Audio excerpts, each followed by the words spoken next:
What's up, guys? In this video, we're going to be going over having a reselling business but doing it debt free. I'm just like, this is going to be a really raw video. I'm going to be stating my numbers, my revenue numbers from the day before, and taking some nice vitamins. So, yeah, we'll go over that. And yeah, let's just get right into it. So, Amazon 3,400, YouTube was at $1.28, eBay was at $47, consignment was at $819, and then my Walmart sales were a little bit above $1,200, so that was pretty cool. So, those my numbers. I've seen zero people like just state their numbers like that on a daily basis. They'll talk about like, hey, I sold this much in 1 month, but they never update you on what they're actually doing daily. So just thought I'd put that out there. That's I think that's the big thing about this channel is just the transparency. But let's get into debt-free reselling. I've talked to a lot of people that have started reselling businesses, and unfortunately, they're no longer running them because they got into massive debt. They over-leveraged credit cards, and then they didn't live to see another day. Essentially, like their business just fumbled because they had all these credit cards and they couldn't pay them off. So I'm going to be going into like why that happens, how that could possibly happen, and my method, which is more the Dave Ramsey approach. If you guys don't know who Dave Ramsey is, he is a big guy in the space of like personal finance. But I'll just talk about my approach, and I'm not telling you guys what to do. I'm just saying what I did.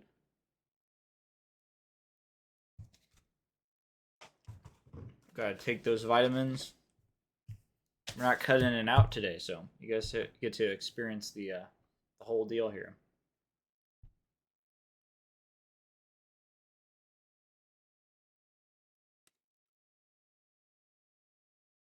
All right, so just funny.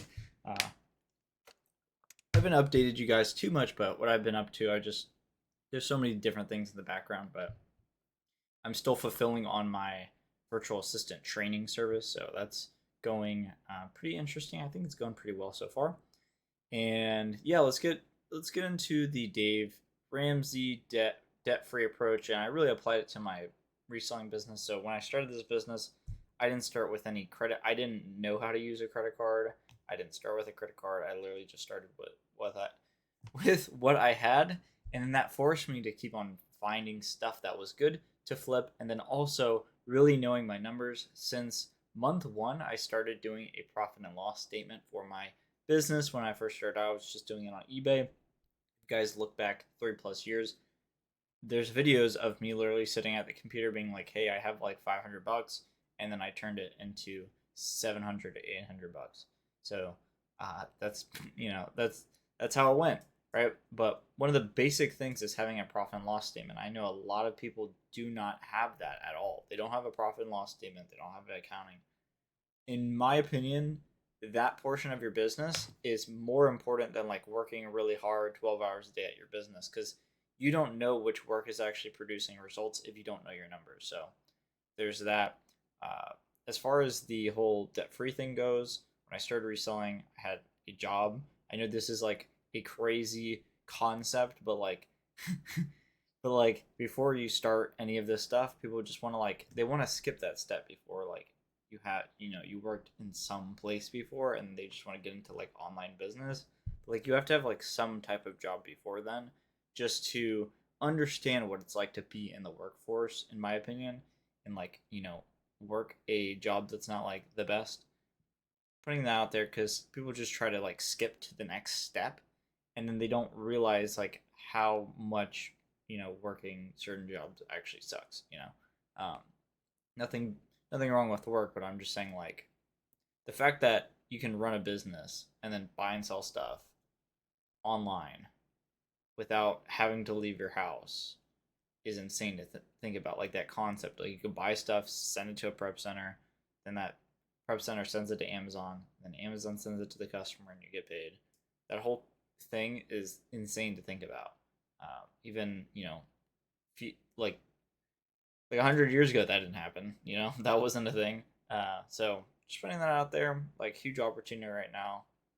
There's so many good opportunities, honestly, but getting back to the topic, the debt-free reselling. So I used a debit card just from the get. I wouldn't necessarily recommend that because I did lose out on a bunch of points, but most people don't pay off their credit cards. Like if you look, most people are in debt. They don't pay off their credit cards. They don't responsibly pay off their credit cards. So it might be make sense to run it still all of like a cash business at first. It might make sense for you to do that. But I eventually transitioned and got a credit card, and I only used, so like let's say my bank account had $1,000 in it. I only spent $1,000 on that credit card, so then I could pay off the credit card using what was available in my bank account. That's one thing that I never hear people talk about, but like if you're over leveraging on your credit card and then you look at your bank and you don't have enough money to pay it off and then you start paying interest, it's like this big slippery slope. It gets even more dicey when you're just starting out. You don't know what's good. You don't know what's, you know, you don't know if the inventory you bought's going to sell. And then you have all this money in inventory and then your credit card statement comes due. And that's really where people mess up. One also other common issue that I see people encounter is they think they're making money, but they're not making money. So let me explain this. So let's say you buy 100 items to sell, right? And you're operating at a 10% margin. So your margin is 10%. So to even break even, you have to sell 90 products. Like just keeping it like just really straightforward. Yeah, imagining like everything's the same, right? Every item's like the same average sales price, same cost of goods, like everything like that. 100 items and then you sold 90 of them, those last 10 are your profit. If you don't sell the majority of the stuff that you're buying, you're just not going to make money. That's one thing I really haven't heard people talk about ever, but like actual inventory sell through is one of the most important things out there, because if you're buying all this inventory and then you never actually sell it, you're going to lose an insane amount of money. It gets even dicier when your margins are thinner and thinner, especially on, you know, a lot of Amazon businesses I see, they don't use Inventory Lab, they don't use really good accounting softwares, they, they don't know how certain things work, like returns. There's a whole section in Inventory Lab called Disposition Management. I have not heard a single soul talk about that tab, but that tab is insanely important if you operate in a high return rate category like shoes or electronics. So there's all these things, and it's okay if you guys don't know like all the specifics yet if you haven't started or wherever you're at. But I'm just saying like all of these like little things you could gloss by and like not understand and be like, oh, it's whatever, but it adds up to be an insane amount of money when you start doing more and more volume per day. So yeah, and and that's the thing is I've talked to a few people where they say, "Oh, like reselling's a bad opportunity now right now." And it's like I don't think it is. It's been around for like forever and it's not going away. I think the people that are bad at it just didn't know their numbers.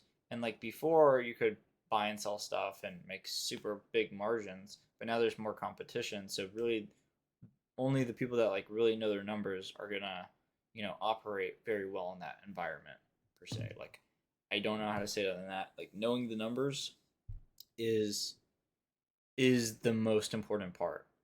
Uh, yeah.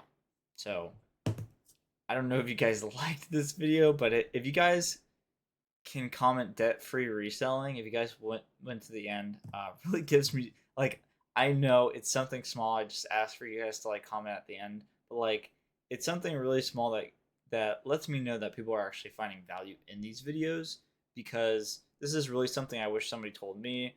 But it's one of those things that like for whatever reason, say on like YouTube or whatever platform, like the algorithm just doesn't pump it. Maybe because it's not hyper editing or anything like that. It's not like this super dopamine infusing thing. Like people will like, they'll click on it and then they'll click off, right? But if I had like all these crazy edits or whatever, people would, stay. But I kind of don't want to do that.